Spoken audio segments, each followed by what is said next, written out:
ആരുടെ പരാതി? ആ ഒരു പരാതിയും കിട്ടിയിട്ടില്ല. ആരൊക്കെ 4 മാസം? ആര് പറഞ്ഞ്? എനിക്കറിയില്ല. ഞങ്ങൾക്ക് ആർക്കും അറിയില്ല. ഞങ്ങൾക്ക് അല്ലല്ല കേട്ടോ, വെറുതെ കൺഫ്യൂഷൻ ഉണ്ടാക്കണ്ട. ഞങ്ങൾക്ക് ആർക്കും അങ്ങനെ ഒരു പരാതി കിട്ടിയിട്ടില്ല. ഒരു പരാതിയും കിട്ടിയിട്ടില്ല. മിനിങ്ങാന്നാണ് KPCC പ്രസിഡന്റിൻ്റെ കയ്യിൽ ഇങ്ങനെ ഒരു പരാതി കിട്ടുന്നത്. ഞങ്ങളെ സസ്പെൻഡ് ചെയ്യാൻ തീരുമാനം എടുക്കുമ്പോൾ ഞങ്ങളുടെ കയ്യിൽ ആരുടെയും കയ്യിലൊരു പരാതിയില്ല. അങ്ങനെ ഒരു ആരോപണം വന്നപ്പോൾ അതിൻ്റെ ശബ്ദരേഖ കേട്ടതിന് ശേഷമാണ് ഞങ്ങളുടെ ബോധ്യങ്ങളിൽ നിന്ന് ഞങ്ങൾ നടപടിയെടുത്തത്. മനസ്സിലായില്ലേ?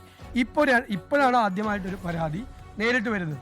ആ പരാതി മണിക്കൂറുകൾക്കകം തന്നെ അത് DGPക്ക് ഫോർവേഡ് ചെയ്തു. പോലീസ് അതുമായി FIR എടുത്തപ്പോഴേക്കും ഞങ്ങൾ പാർട്ടിയിൽ നിന്ന് പുറത്താക്കി. അല്ല ഇത്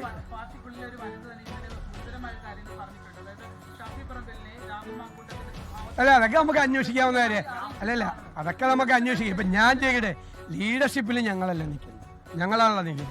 ലീഡർഷിപ്പിൽ നിൽക്കുന്ന ഞങ്ങളുടെ മുമ്പിൽ, ഒരാളുടെ മുമ്പിൽ, KPCC പ്രസിഡന്റിന്റെ മുമ്പിൽ ആദ്യത്തെ പരാതി കൊടുത്ത, മുഖ്യമന്ത്രിക്ക് പരാതി കൊടുത്ത കുട്ടി എനിക്കും KPCC പ്രസിഡന്റ് അതിന് ശേഷം തന്നിരുന്നു. അപ്പോഴേക്കും മുഖ്യമന്ത്രി അത് പോലീസിലേക്ക് ഫോർവേഡ് ചെയ്ത് അത് പോലീസ് നടപടി എടുത്തിരുന്നത് കൊണ്ട് ഞങ്ങളത് ഫോർവേഡ് ചെയ്യേണ്ട ആവശ്യമില്ല. മുഖ്യമന്ത്രിക്ക് കൊടുത്ത മുഖ്യമന്ത്രി ആഭ്യന്തര വകുപ്പിൻ്റെ ചുമതല കൂടി വഹിക്കുന്ന ആളായതോ.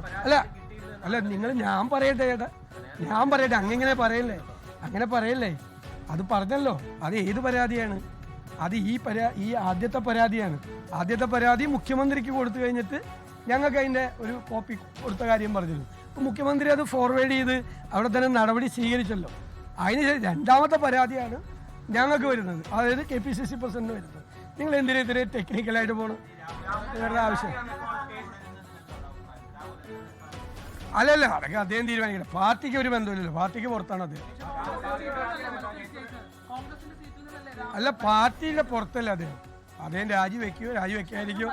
അല്ലല്ല, നിങ്ങൾ പറഞ്ഞോട്ടെ, എന്നെ ഒന്ന് അനുവദിക്കും. നിങ്ങൾ എല്ലാവരും കൂടി ചോദിച്ചല്ല.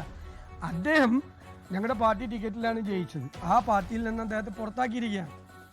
അത് രാജിവെക്കാതിരിക്കുക എന്തുകൊണ്ട്? ഇനിയിപ്പോൾ ഇലക്ഷൻ 2-3 മാസമല്ല. എന്ത് തീരുമാനം എടുത്താലും നമുക്ക് യാതൊരു വിരോധമില്ല.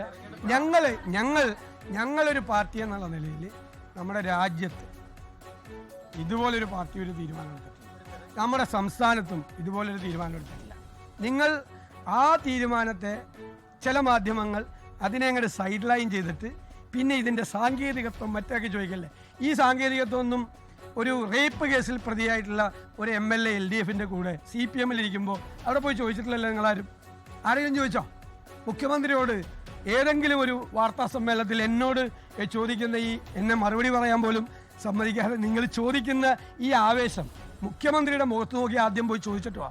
റേപ്പ് കേസിലെ പ്രതി MLA ആയിട്ട് അവിടെ ഇരിക്കുകയാണെന്നൊന്ന് ചോദിച്ചിട്ട് വാ ഏടാ. ലോകത്തെവിടെയായാലും ഏത് സമയത്തും 24 വാർത്തകളും ഓഗ്മെന്റഡ് റിയാലിറ്റി പാക്കേജുകളും എക്സ്പ്ലെയിനറുകളും വിശദമായി കാണാൻ ഞങ്ങളുടെ YouTube ചാനൽ നിങ്ങൾക്ക് സബ്സ്ക്രൈബ് ചെയ്യാം.